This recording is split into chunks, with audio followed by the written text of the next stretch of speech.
Bonjour à tous, on se retrouve aujourd'hui pour le deuxième jour de d'Ours Livre. Je suis ici avec J.S. Pierce, comment tu vas? Ça va très bien, nickel. Alors on va commencer par parler de ton premier roman, Dés à coudre, c'est bien ça? Dés à coudre. Oui. À quelle catégorie d'âge s'adresse ton roman? Alors c'est un roman adulte, mais moi je le conseille à partir de 15 ans, on peut très bien le lire.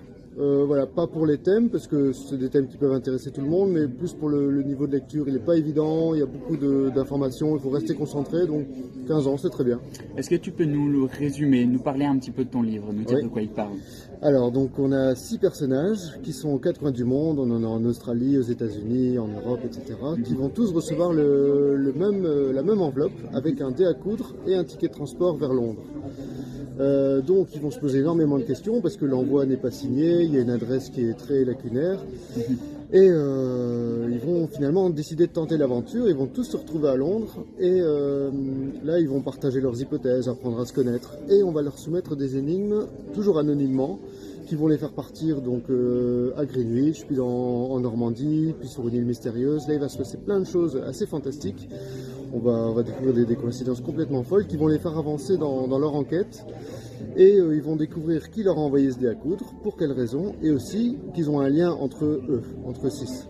Je pense que ce livre il a été sélectionné à des concours, c'est bien ça? C'est bien ça, donc j'ai fait partie des 40 sélectionnés pour le prix hors concours, qui est un prix français, et je fais toujours partie des 5 derniers finalistes pour le prix des auteurs inconnus. Donc on attend les résultats ici pour la fin de l'année, j'espère. Je croise les doigts. Il me semble qu'il y a aussi un carnet de voyage qui va avec ton livre, c'est ça? On peut peut-être le montrer à la caméra. Voilà, oui, donc il est ici. C'est un petit carnet de voyage qui peut accompagner le roman. Je vous le montre un peu. Donc à l'intérieur, on a un plan de la ville avec 10 numéros. Et ensuite, sur chaque double page qui suit, on présente un lieu en fait du roman. Donc le roman se passe notamment à Londres au début et à la fin. Et donc si on a aimé le roman, ou si on aime la ville de Londres tout simplement, qu'on veut un peu la visiter différemment, on peut acheter ce carnet en complément. Il me semble, JS, que ton livre il a plutôt bien marché. Environ à combien d'exemplaires s'est-il vendu? Alors, on vient d'imprimer ici le 4e tirage donc, qui donne 1000 exemplaires.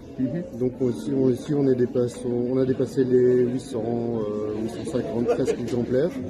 Donc effectivement ça marche très bien, donc ça plus les concours, les avis des lecteurs qui me reviennent régulièrement, je suis très très content du résultat.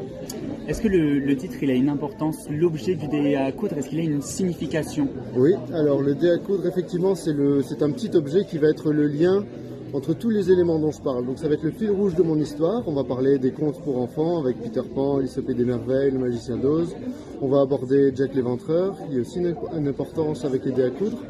Les pirates qui recousaient leur voile avec des dés à coudre. Donc, il y a plein de petits éléments comme ça qui font que finalement le titre énigmatique du début va trouver son sens à la fin. Le dé à coudre c'est ton premier roman, on peut peut-être le montrer à la caméra, on ne l'a pas encore fait. Effectivement. Combien de temps t'as mis à l'écrire depuis le début? Quand est-ce que tout ça a commencé? Alors j'ai commencé en 2006, la première idée est apparue en 2006, pendant 10 ans j'ai construit mon roman, j'ai fait des plans, des lignes du temps, des arbres généalogiques, des schémas, j'ai fait énormément de recherches documentaires, donc ça m'a pris une dizaine d'années. Et à partir de tout ça, une fois que j'avais bien nourri mon roman, je l'ai encore écrit pendant 2-3 ans, à partir de toute la documentation que j'avais et pour les corrections, les relectures, tout ça, donc en tout 13 ans.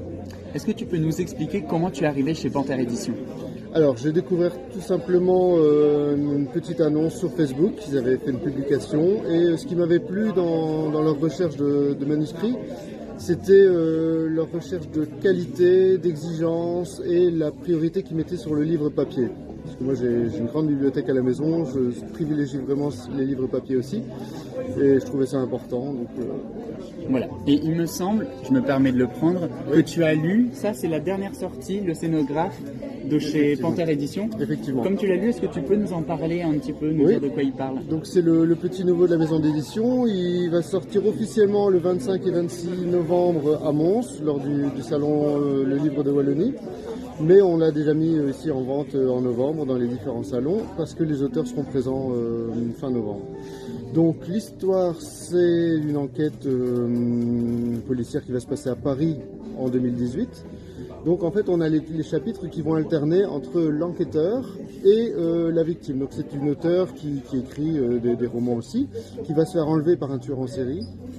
Et donc on alterne l'histoire, l'enquête qui progresse et l'autrice qui va être témoin de tous les sévices que le tueur en série va faire subir à ses victimes. C'est une coécriture, c'est bien ça? C'est ça, donc c'est un roman à 4 mains.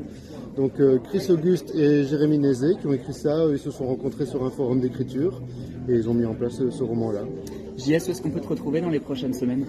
Alors, je serai la semaine prochaine, donc le 18 novembre à Florène, le 25-26 à Mons, le 3 décembre à Chièvre.